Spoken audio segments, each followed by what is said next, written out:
of Ijinode Kumenyi in Ebonyi State was led by the president of the body, His Royal Highness S.N. Oketa, on 21st August 2021 to the Ijunuhu Autonomous Community. During the exercise, the president Eze Oketa expressed his feeling toward Ijinode Kumenyi, said in Ebonyi State and Izi unity beg for no question, but should be on our collective efforts to love that Izi is loved by God Almighty. Express his commitment on Ohaizi Constitution that all about do or don't in Izi land is beckoned on the Constitution. Ijunu Ojada Ebonyi State Ojada Ali Federal Ohu Ojada Ndi Ijunu Banja Eventano Egdot Nabata I Dojere Baye Tuntale I want to be back the Yana Matandod Repu Beda Chileke Baye Fuange Buza Taoche Obida Tialo Bada Tiali and everybody in the Daka Yabanda Viji would invite the Makiabeka and they work without the Chileke Bruzada or the Leka by Jama Kibona. You and I don't not be very old. Oh my God. Oh, Melalendo, no Melate with a Comela. I will buy that I imagine. Life water, you dig I egg, they make a Melalo. A day they leko, they don't buy a Fuga. I did leko, community of Bonaga. I am around every day, man of Vidoil. So Javayata, that you work, that you quit, that you want my teach. You'll never forgive me, sir, Christy. The chairman, Traditional Rulers Council, Ebonyi State, who onye toti anoba, Obronyiji, Lute wore kako. Chairman Development Union. Ngwa nde karulu no futa. Anye karulu.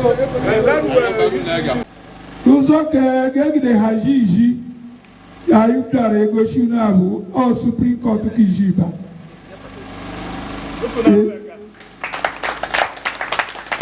Onda bulu undi junu ko bliji gere beko ibe sheku gere biji foru akwa ibe sheku gere adebe lona agba iji gobia oriji olete wele nye yakiki onye anwuru lengashi iyakwa onye nọwa 100 years iyakwa maka o nwere na n'iyekwane mgbagbe so iji ajubu n'iyekwane oyiji ilohu kpọgiji ọ bụrụ ndonodo aribunu edu eji unoji iji chịkọbere ọnụ si ga-awata ejiji iji bụrụ na anyị na-abụghị ya lele okpokporo m ọnụ onye edu iji chịtara izu ebi obodo kẹta bụ His Royal Highness Eze S.N. Oketa ọnụ ha kẹtọ lekeleke jarunu ọnta bụ obebe kele iji unu ekele Your Highness.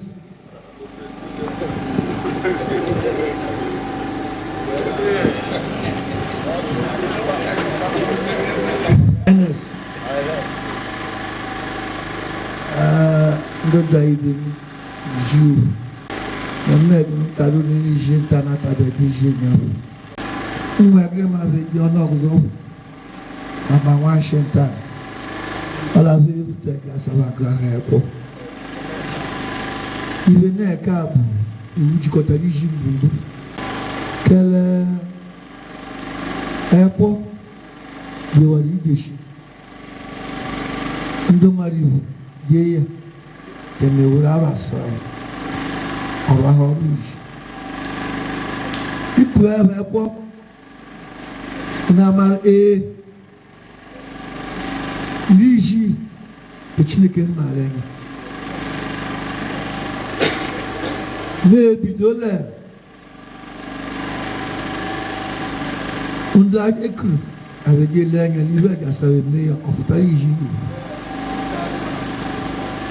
dono bondo gra ko no gwe ya du abegye wa ngburumburu ma ibe be kuyo yenyo te bu ko ring na pati apagero amag bi enyo ewura baso kelengri nda ko lulu na gwa bonya ma te libe osere di fubagan anje ne no boda ngire ta bo lu ma sha nge ti ka bo jin dumbu kansu exaik chief exaik eda bi we je kwa lele oto ber kansu bo da ga yo ge ji ibe kwa su ge me ngbe ni odege highness is beautiful.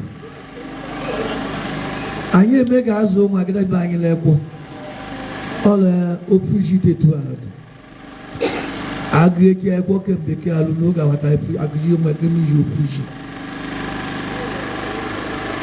obeke ọkụ ọbụla ịnọ fụ ofuji ọ kọrọ nke am highness o nwe nwata iji gidekpo okpoko as I shine Lagos. Meshigele Onitsha gas tasha Lagos. O Jori Ndamuroba Gidianayash, very Jash. Keshia Web Babushano Babushi Chikoko over here.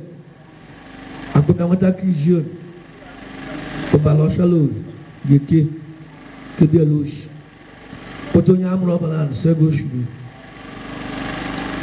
Nature Bayon. Onoya kuno osowa. Oya shigeba aliji. Obu polo aliji budele ari de boga kakuyare. Owa ala ka be otodokuyare. Aliji ge. Anye egia, anye egia zuri. Anye mele ime kwa ngide.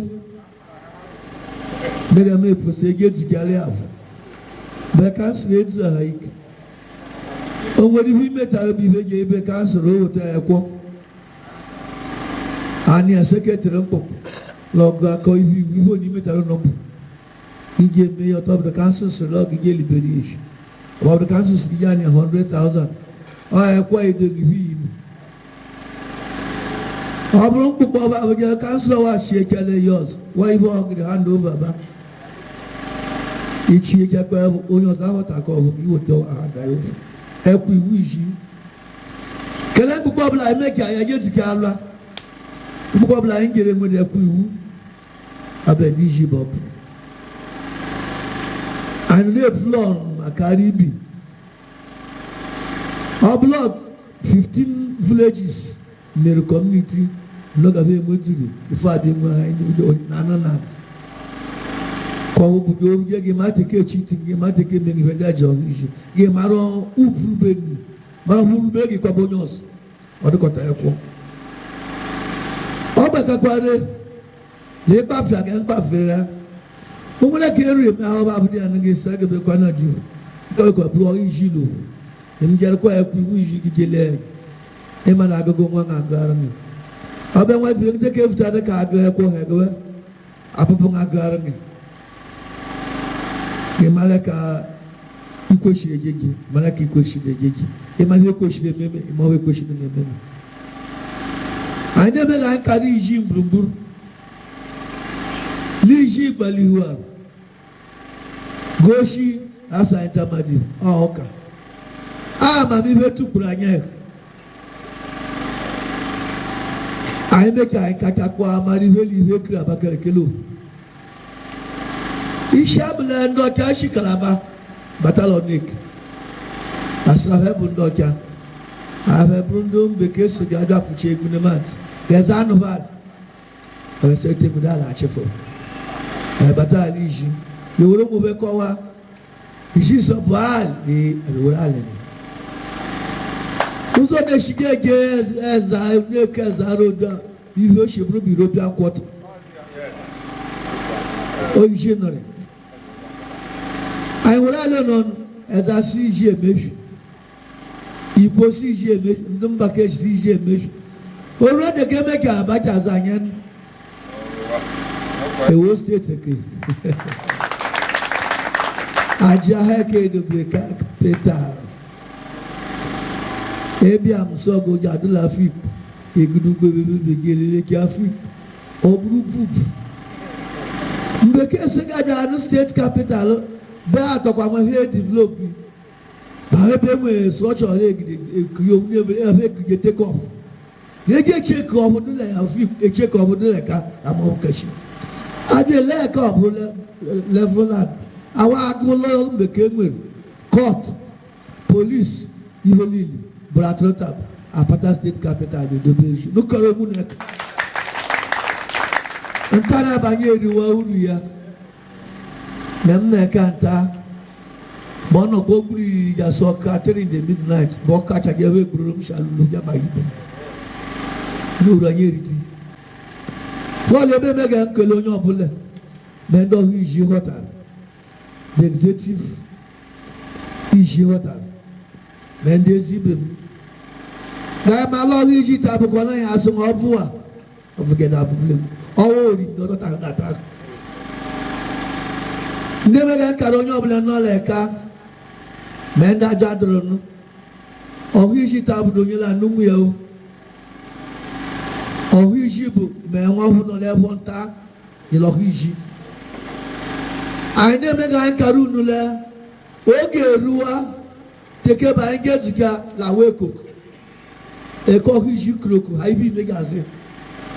Mode asire Chineke dike. Egbe nwezu ma hebu governor. Obi odoji Ebonyi state. Da ribe dike kere Ebonyi state. Da nu wanyo ọrụ. Chineke do bians. Dobe jiloli dobe dobe yachi. Andala nwanyi ọnụrụ ọrụ. Ya bụ ọnwụ iji mgburugburu n'ọtọ ọnwụ obodo. Ma anyị sị Chineke edobi ya n'oje bụ ọkwa kashi. Adara Commissioner for Justice so many men don't like when the Chineke edobe mens amanọdụ nzụchi Ebonyi arụ kabashi. Anyị sụkwa bụ mbeke le Ebonyi arụ ọkwa federal. Ọ bụrụla oruola oge 223 Gedevu Nwezuma Higeshi Abuja Asrock. Gewota governor n'iji ole ojibe governor. Iba imede fibla. Otomo kwa moke frakura àwọn si eje azo governor Abudiji. Oji nwe governor 223. Orube waranyi o. Iji kwan. Iji kwan. Owu iji kwan zo anu. Iji karakaka. Ana rajo wu koro maria iji. Agro. Oduve. So mbido era so nda ndo ibe onu dike o.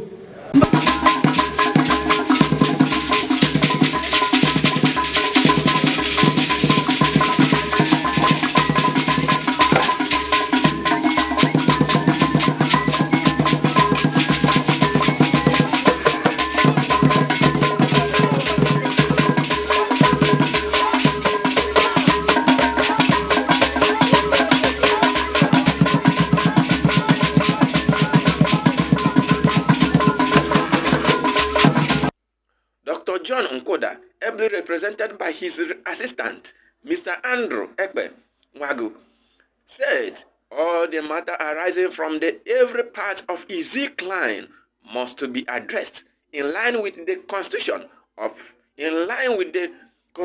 provision of Izzi Node Ekpe. Leva Dr. John Nkoda, who Secretary General of Izzi Node, Bempur, Epofu.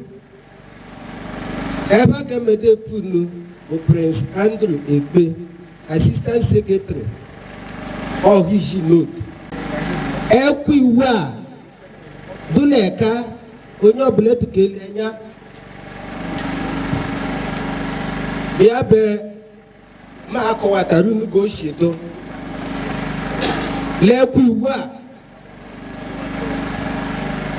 ga-emegide kọwa ya oshido bive n'olime ekwu iwu ọ na-eme egwu ya nkenke keleje shishiwu akọwa bata kọwa egbude gesi ncheji lekwu iwu be ekenye a ụzọ eto and ndị bekee siri part 1 part 2 part 3 that is part C.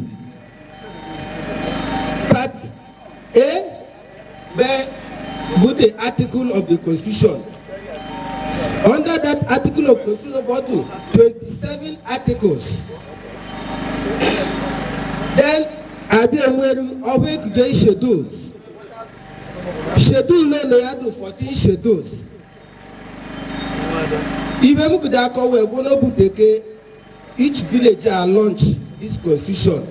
The village head a good, the traditional rulers a good, individual chopper boy, every water boy. Ever marrow, why they get the kiwashai. Lime ekwa, be ekwa ko na ni be decision. Otu ke ko bele pa zopa.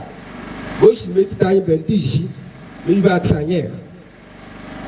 Lime vo no ya. Be ekwu wa bi ve tanya ya bo ekwu ewo ftawaranda chi jingrungu.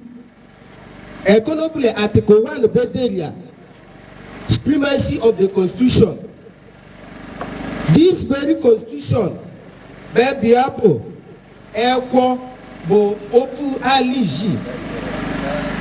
Ibo ble bivada ni stele ke wanyo, megeshe mekalio, ibo blada kono, mo pe pule kuko, bebo, lime ekwa be egote. Origi note, Ebonyi State. Bo. Kidia, iji forum. Ọbụga anọchikọba ete kwado adịkwana ihe kija bụ ọhụji onye ọbụla bụ onye iji bụ solegrugo ma ekwo onye ọbụla bụ onye iji be asịsị lọgide regista adakich ebe automatic member and n'ime ekwa be gogide kia gamishi gualeka be first article kọrọ anyị legrugo ma ekwo no the supreme power of iji. Then Article 2, the establishment of the Constitution. One do Bondochi Covenant, one Ivoshaz, and Ivoshaz Abebu, Iji Forum.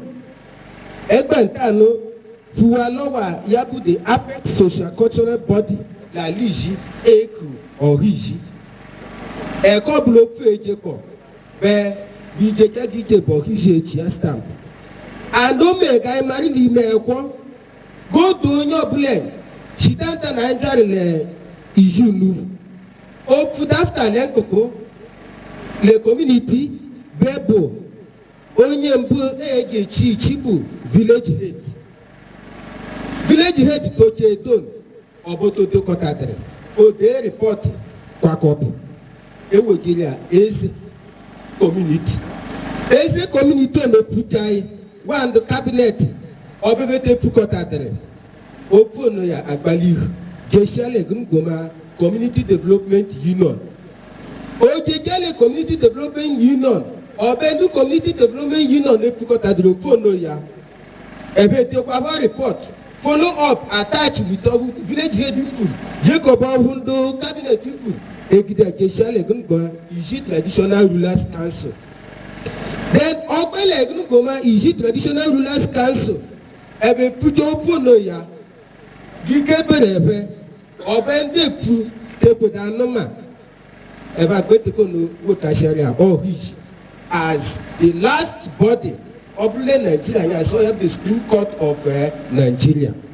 Every Izi sons and daughters should rise to his or her responsibility in promoting our culture by giving our children Izi names as a true form of identity. Chief Boniface is a Bonye bige, iji opoki. They are 9. Much I know nothing. Oh, when the Jacharo, one of the Hataka Jim, you be the Ada 89. We're going to buy it, Gomera Gan. I got to do Gomera Lani, La. He very by not a ticket, muso kweduka mu wole iguru mu boshi ozo ri sire iguru amba mo ozo ri iguru obo iba bukota oliji o ta ba buja yin beji o we won ta palepita ororo mo osun ya bo John also John Alphonsus also go John Alphonsus ever Jabo John ever can Jabo Alphonsus no say afraid oh bo to do you say bro na we're gonna boss os mo kan ba no say e wo come to baba ibe that's label John Alphonsus e ka be place akoda na ni we're gonna boss. While Chief Mrs. Charity Ikebe advocated for oneness and peaceful coexistence among Ize people, urged youths to shun politics of destructiveness.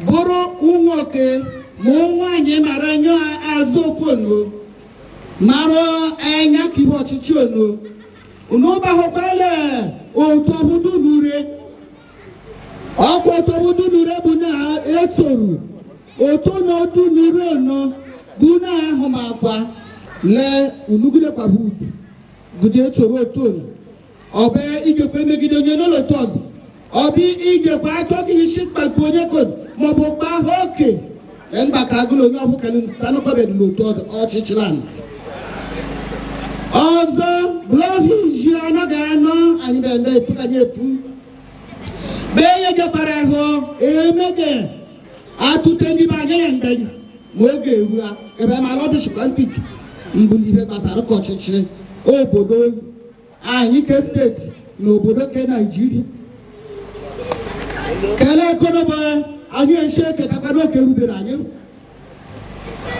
abịakwana leke chigwe nzogbu abụọ aba hụrụ nta anyị sokwara anọdazụ achịnta ọchịchị ono achịnta nkwado ono biko ga-eke mkpọka onye ọwa bụ ife ọwa onye ọwa bụ ife ọwa ma anyị sịga ọtọ ọdụ ha anyị sịga mkpọka ta ọdụ ha nzogbu ọtọ ọdụ ha alekoloba yirifi ọtọọdọ ha imeja na ọmọmọlá aliji ịba na onye aliji jikara jeka kali gburu nwunye ofe ọchịchị gaa ọdụgọdọ nọ bụkwa ka anyị eyi aka ka ụmara anyị kwadoro pụta nụ ye ndụ kọtụ ndụ mbeke akpụrụmụjocha kọtụ kagaye shi na-ekpeghị ikpefuru ya mụ aga eme enyi merumeru.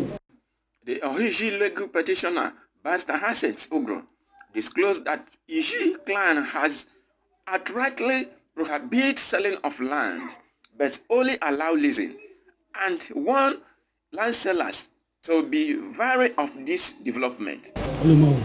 So, but here again, so we introduce a lease. This is not it requires all of us. Constitution's law 99 years. Maximum. No worry, even though leasing will keep on having you have not 99 years. Look at it as if you were kind of on time, irreally, Maliji, Nkopo, Ijiri of Ijogo, Ijiro Yiralogo, because Lanyan after them. Irifon they go to the room. Odo Yogan. Ijogo. Where lease estate development. Anya tagala yere bush. Ibe estate bebo, bono do e kanu morale. Na jo company mo aka onure. E ba ro estate no be onweru school. And don't worry about that because the release out of that. But they were not from anything. So also they've been to lose royalty and now when you estate In a second, Urupi. Then email is in our reality. All mess, fire, or very new. And also, the Franca, Remy, Land Attorney, Village Community Attorney, even though the Sinquite. But you know, the better land attorney. The clergyman, Reverend Father Daniel Agara, admonished the program by speaking the word of God, which tagged that Iji people may speak in one voice.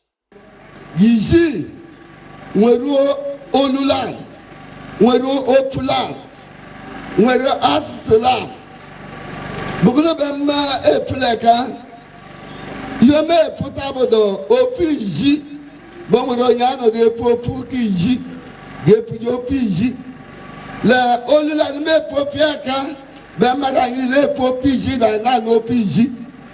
Obenula Yome Megan Fofiaka Bumere. Gaimbro na dulu mere. Gaimbro lulan leke yamobuna. Gaimbro lulan leke mekoriti bena. Gaimbro lulan leke yenwi banyakan. Gaimbro lulan le inzanyache. On peut pas voler. On nous abandonne. At the end of the program, the traditional ruler, Izi Unuhu Autonomous Community, His Royal Highness Boniface Mwoba Wangbo, the town union president of the community, Engineer Ruben Ofoke, Christopher Isha Ikechukwu Igwe, and other stakeholders in the program appreciate the Oha Iji for this visit and describe it as an impactful project and promised to take it home.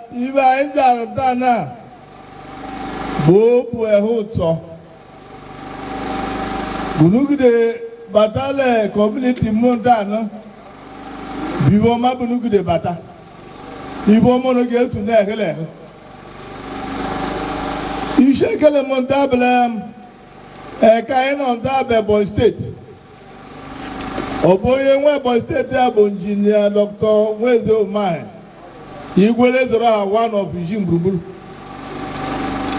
nwoko no mere bonyanya Obu Dubai ke ebo agwa Dubai le obodo ndoki agwa Dubai ke Africa bole Boy State bob eze nwoke bob ndị yesu achi pareka deputy governor bu Dr. Kelechi Igwe o ti ala so propose no eleta ibe nwa enwe kwa wa ba ma borato na ebe ogbo na nwiburu speaker of House of Assembly o nwoke bob ọsọ ọnwa ọfọbrekwe bọda ya eme ka ọbụ ọnwa ọfịshi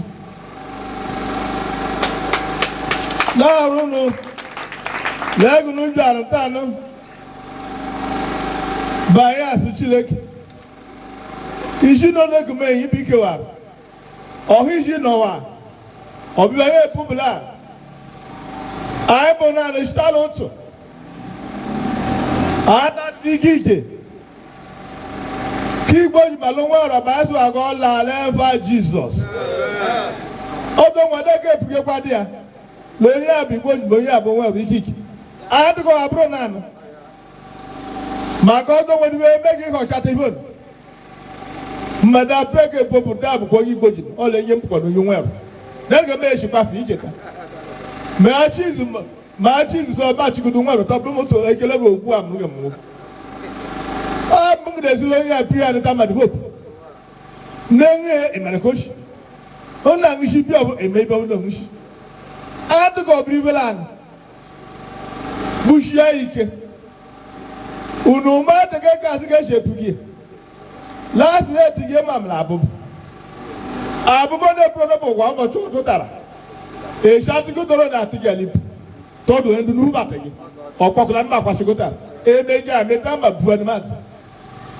No, you make it so to get my blab. Oh, when I get here to let room. Ah, Papa, I wear a drum, go Shilla, Ocean, back blue or blue. ọtọdụle ibe egide epughị ibu abụkwa ibe egide yọ n'ọkụ ibe egide akọta ji shideko ile ibu nwoke asị atụrụ m ọnụ yi ọ na-ege dịpụta ọ bụrụ dịka eme nwa jok Chineke iri nek atọ ọkọrịpụ ma izu a ebu anyị na-arụ nwa gịnị ma anwụnta taa onye nọ nụ si ya mara ibe ego ekwakọba ekwe ewuwa ihe na-eme gị ipu bụkwa hụbi m ibe ị na-eme bụ gaa bụrụ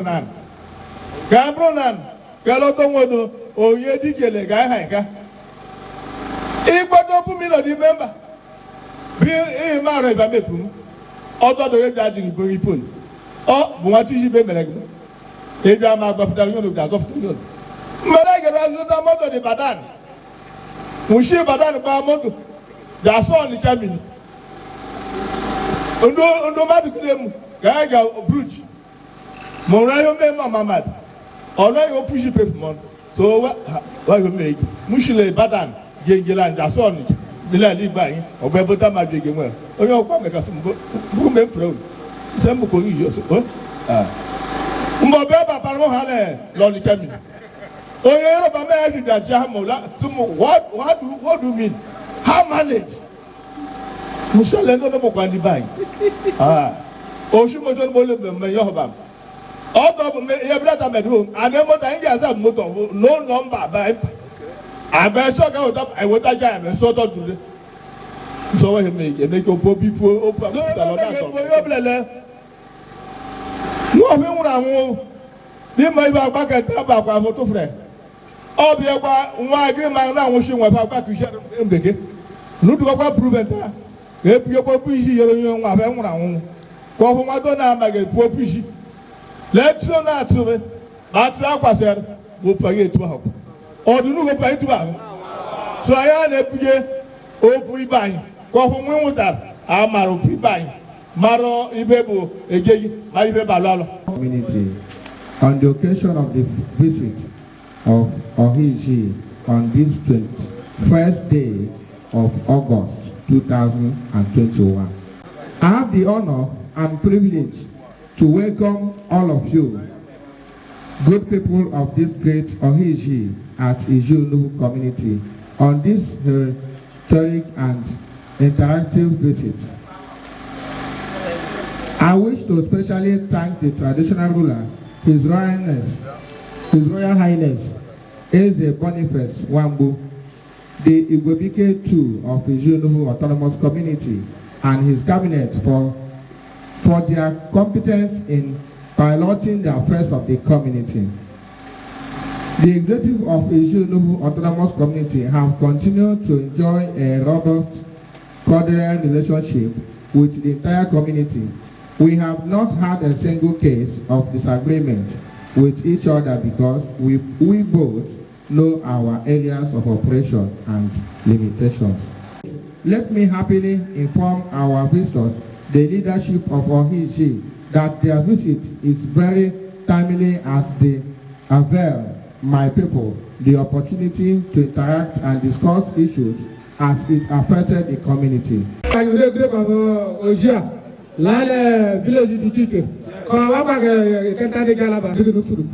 Mazuribu nuda mega imarantano. Lai bondi nyumego solo drunu le releva Jesus. Amen. Anyi gudu huru no ya. Solo iba drunu kobe daga. Anyi gudu opportunity as anyi gudu 3,000. Along Chile Constitution. Anyi gudu leva Jesus. Please don't forget to subscribe and drop your comment at the comment section.